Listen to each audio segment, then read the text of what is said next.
কি দেখে কি জিভে জল চলে আসছে নাকি নাকি খেতে ইচ্ছে করছে? আর এরকমই ফুচকা যদি ঘরে বসে মাত্র 10 মিনিটের মধ্যে বানিয়ে নেওয়া যায় তাহলে ক্ষতি কি? তাহলে ওই রাস্তার আজে বাজে ফুচকা খাবার থেকে বাড়ির ফুচকা অনেক ভালো। এর জন্য আমি প্রথমে জলটা বানিয়ে নিচ্ছি। প্রথমে দিয়ে দিলাম তেঁতুল খানিকটা পরিমাণ, আমি বেশি টক পছন্দ করি না। তার মধ্যে দিয়ে দিলাম জল, দিলাম ভাজা মশলা যার মধ্যে কিন্তু ধনে জিরে সমস্ত কিছু দিয়ে একটা গুঁড়ো, শুকনো লঙ্কা দিয়ে একটা গুঁড়ো বানিয়ে রেখেছিলাম, ওটা দিয়ে দিলাম। তারপরে ভাজা জিরের গুঁড়ো আবার আলাদা করে করা ছিল, সেটাও দিলাম। এর মধ্যে দিয়ে দিলাম চাট মশলা, দিয়ে খানিকটা মেখে নিলাম।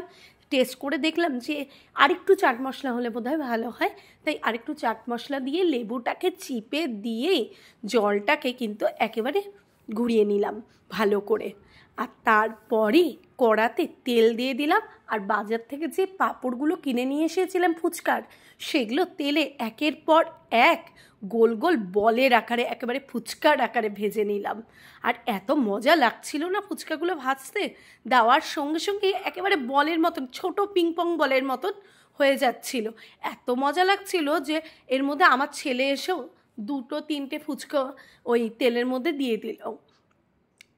তারপরে আমি একের পর এক ভেজে ওঠানোর পরে ওইদিকে জলও রেডি করে নিয়েছি, পাশে আমি একটু তেঁতুলের মিষ্টি চাটনিও তৈরি করে রেখেছিলাম।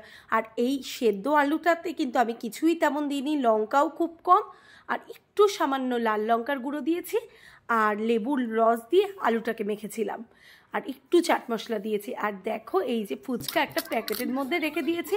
আমি কিন্তু ফুচকা ভাজলেই সবসময় প্যাকেটের মধ্যেই রাখি, তাহলে কি হয় ফুচকাগুলো নষ্ট হয় না। দেখবে তুমি দোকানেও ওরা বক্সের মধ্যে রাখলেও কিন্তু ওরা একটা বড় প্যাকেটের মধ্যে সমস্ত ভাজা ফুচকাগুলো ঢুকিয়ে রাখে, তাহলে নষ্ট হয় না।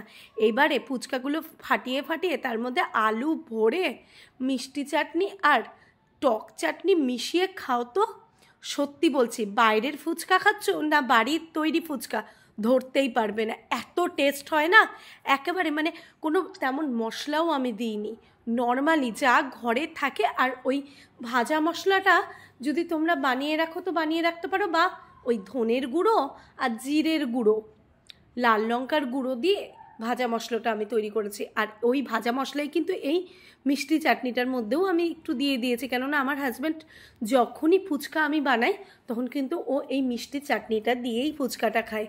আর আমার ভালো লাগে একটু টক চাটনি আর মিষ্টি চাটনি